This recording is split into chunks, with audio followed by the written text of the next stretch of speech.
Dans le fond, j'ai tellement peur d'être en couple. Ouais, je crois que c'est une phrase que j'ai entendue chez beaucoup de femmes. Beaucoup de femmes, en fait, qui vivent constamment l'autosabotage en amour et qui, dans le fond, en fait, quand une relation se passe bien, finissent par l'auto-saboter, la saboter, en faisant un comportement qui fait fuir l'autre, en cherchant des défauts à l'autre qu'il n'a jamais prétendu avoir ou qu'il n'a pas. Bref, tout est fait pour que finalement on s'éloigne du couple. Alors qu'une partie de nous rêve de cet amour, rêve de cette tendresse, rêve de ce partenaire duquel vous avez tant espéré dans votre vie. Comment faire quand on réalise que dans le fond, ce qui nous fiche la trouille, c'est bien d'être en couple. Alors ce message que je voulais vous faire, je voulais déjà vous le faire à cœur ouvert parce que c'est déjà une grande étape, une très grande étape, parce que la reconnaissance de ce que l'on traverse, c'est déjà une partie du travail. Vous savez, il y a tellement de femmes que j'accompagne ou que j'ai accompagnées dans ma vie qui étaient constamment bloquées au, en fait, soit je fais tout foirer avec les hommes, soit je tombe que sur des cons, et qui réalisaient pas que dans le fond, en fait, ce qui les amenait constamment à cette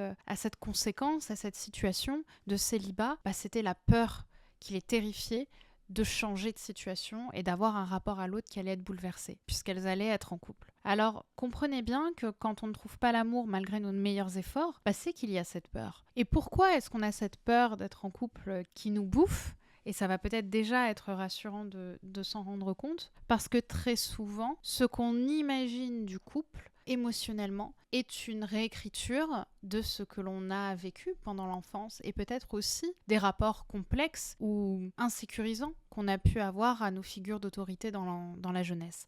Par exemple avec nos parents, notamment si vous avez eu des soucis d'abus avec les adultes. Par abus, j'entends pas forcément parler de violence ou de viol, mais aussi d'un rapport abusif, d'intrusion en fait à un endroit où quelqu'un n'a pas été invité. Il y a un exemple tout bête que je donne souvent, c'est lorsqu'on est dans notre chambre en train de jouer et qu'on va avoir un adulte qui va rentrer sans toquer par exemple, ou qui va rentrer dans notre chambre sans avoir été invité à rentrer dans notre chambre. Et ça crée déjà en fait un sentiment de pénétration, d'intrusion à un endroit où l'autre n'a pas été invité, où le parent n'a pas été invité. Donc j'avais envie de vous en parler parce que on se rend pas compte d'à quel point ces définitions d'abus et de limites peuvent être extrêmement pesante en fait sur la vie de l'adulte.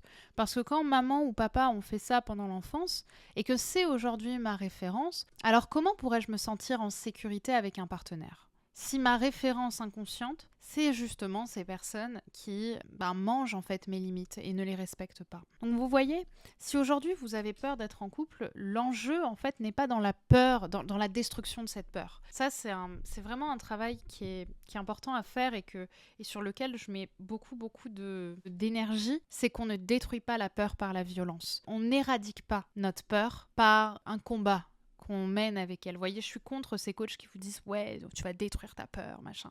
Non, on détruit pas sa peur parce qu'on détruit rien de nous.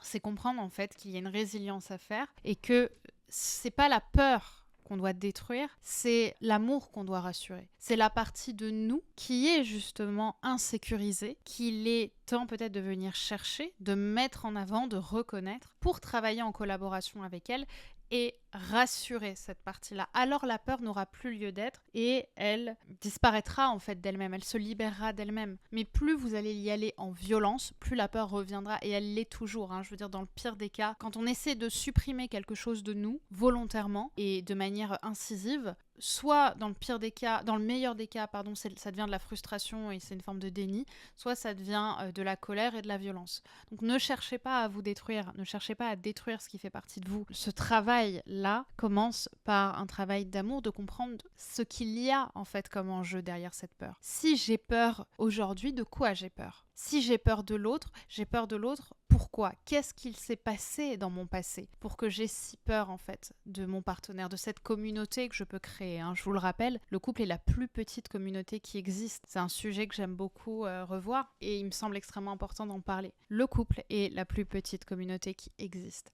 Si vous voulez aujourd'hui comprendre pourquoi est-ce que vous avez peur d'être en couple, comprenez pourquoi est-ce que vous avez peur d'être en communauté avec quelqu'un. Qu'est-ce que vous ne voulez pas que l'autre voie de vous et qu'est-ce que vous ne voulez pas que l'autre vous fasse ? Vous voyez, quels enjeux il y a. Certaines vont peut-être me dire oui, mais c'est à cause de mon ex-mari, etc. Alors c'est probable aussi, mais souvent ça vient de plus loin encore. Vous voyez, ça vient de l'enfance. Le mari, ça a été une réécriture de quelque chose. Souvent, hein. Pas toujours, mais souvent. Donc je vous invite à réfléchir à ça. C'est un épisode assez court que je voulais vous faire pour vous rappeler que déjà avoir peur d'être en couple, c'est pas grave. C'est pas quelque chose qui est présent chez 0,1% de la population. C'est hyper commun d'avoir peur d'être en couple parce que c'est hyper commun d'avoir peur de l'autre. C'est extrêmement habituel parce qu'encore une fois, on est challengé par des personnes qui nous ont insécurisés dans notre passé et ça c'est le cas de tout le monde.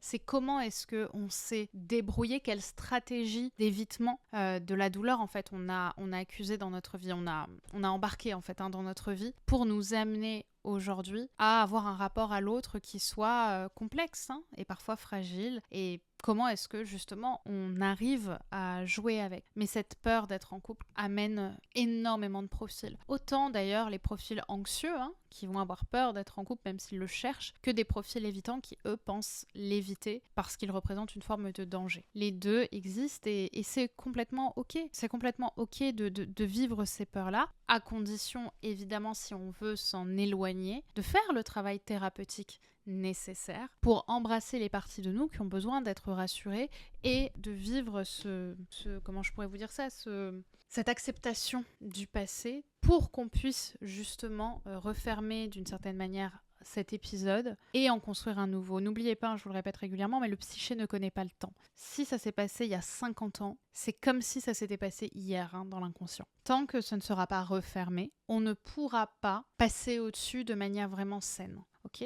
Donc votre travail n'est pas de détruire la peur, c'est d'accepter le passé, de prendre conscience de ce qui s'est passé, c'est de pouvoir justement l'embrasser, ce passé, le comprendre à quel endroit est-ce que ça a été coupé. Donc ça c'est un travail qui se fait à deux de toute façon, même si vous pouvez commencer par vous-même. Ensuite c'est tout le travail thérapeutique avec le thérapeute qui va vous aider pour derrière réussir à construire une relation constructrice et nourricière derrière avec quelqu'un. Donc rassurez-vous, si vous avez peur d'être en couple, ce n'est pas grave, ça se travaille et surtout vous n'êtes pas seul. Donc dites-moi si vous avez envie qu'on parle plus en détail de ce sujet.